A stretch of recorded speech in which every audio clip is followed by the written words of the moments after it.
And welcome back to our channel. So today in this video we are going to discuss about how to reshare a story that doesn't have the share sticker. So without wasting much of our time, let's get straight into the video.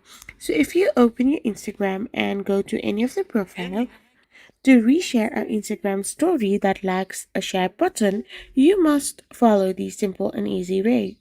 The first method is to simply take screenshot or screen record that particular story while it's on your screen.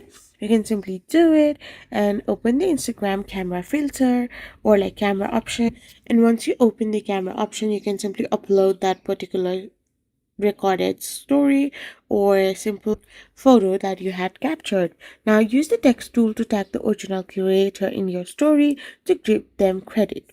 Now the second way is to simply ask the creator to tag you and wait for the notification that they have tagged you in their story. So this is how you can simply do it. I hope you found this video helpful. So don't forget to hit that subscribe button and do give us a thumbs up. We will be back again with more informative videos. Thank you for watching and stay tuned for our next video.